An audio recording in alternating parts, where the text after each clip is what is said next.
دنیا کے تقریباً ہر علاقے میں کچھ کہانیاں سینہ بہ سینہ چلی آتی ہیں۔ مطلب یہ کہ یہ کہانیاں کہیں تحریر نہیں ہیں بلکہ لوگ ایک دوسرے کو سناتے رہے ہیں۔ اب لوگ ان کہانیوں کو لکھنے لگے ہیں تاکہ آئندہ آنے والی نسلیں بھی ان کہانیوں سے لطف اٹھا سکیں۔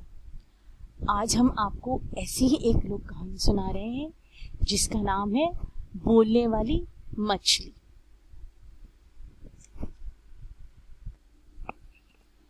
بہت سال پہلے کی بات ہے، دریائے سندھ کے کنارے پر ایک گاؤں میں سچل نام کا ایک آدمی رہتا تھا۔ سچل بہت غریب تھا۔ وہ سائیں ڈینو نام کے مچھیرے کے لیے مچھلیاں پکڑتا تھا۔ ایک دن سچل نے ایک بہت خوبصورت مچھلی پکڑی۔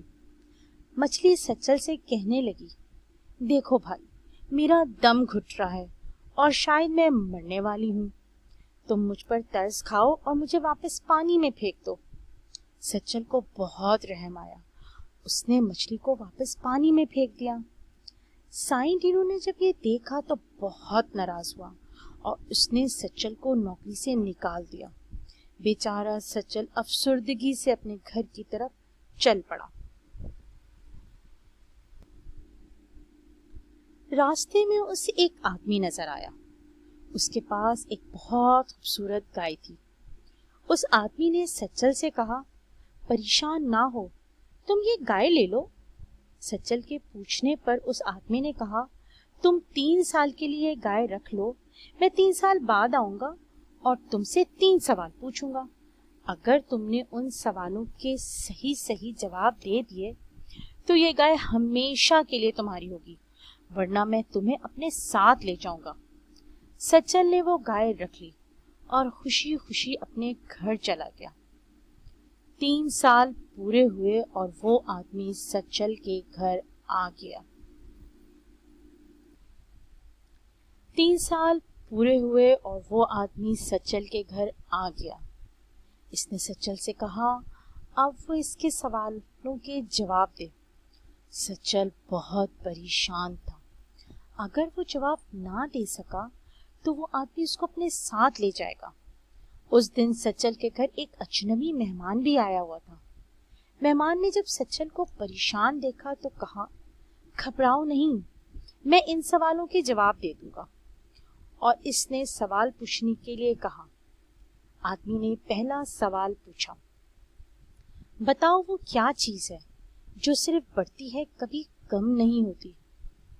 نوجوان نے جواب دیا، وہ چیز عمر ہے جو ہمیشہ بڑھتی ہے، کبھی کم نہیں ہوتی۔ اس نے دوسرا سوال پوچھا، یہ بتاؤ وہ کیا چیز ہے جو ہاتھی سے زیادہ بڑی لیکن روئی سے زیادہ ہلکی ہے؟ وہ چیز ہوا ہے جو ہاتھی سے بڑی مگر روئی سے زیادہ ہلکی ہے۔ تیسرا سوال یہ ہے کہ وہ کون ہے جو گونگا، بہرا اور اندھا ہے لیکن پھر بھی سچ بتاتا ہے؟ مہمان نوجوان نے نہایت اطمینان سے جواب دیا، وہ چیز ہے آئینہ، جو گونگا ہے، بہرا ہے، اندھا ہے لیکن پھر بھی سب کو سچ بتاتا ہے۔ سارے سوالوں کے صحیح جواب سن کر وہ آدمی غیظ و غضب سے پاگل ہو گیا، لیکن وہ کچھ نہ کر سکا اور واپس چلا گیا۔ سچل کو ہمیشہ کے لیے گائے بھی مل گئی اور اس آدمی کا خوف بھی ختم ہو گیا۔ سچل بہت خوش تھا۔ اس نے اجنبی مہمان کا بہت شکریہ ادا کیا۔ مہمان نے کہا کہ انہیں شکریہ ادا کرنے کی کوئی ضرورت نہیں ہے، شکریہ تو مجھے آپ کا ادا کرنا چاہیے۔ رحم دلی اور نیکی کبھی بھی رائیگاں نہیں جاتی، آپ اسے پانی میں ہی کیوں نہ پھینک دیں۔ میں وہی بولنے والی مچھلی ہوں جس پر رحم کھا کر آپ نے واپس دریا میں ڈال دیا تھا۔ آج میں خاص طور پر آپ کی مدد کے لیے آئی ہوں۔ یہ کہہ کر وہ نوجوان سچل سے گلے ملا اور واپس چلا گیا۔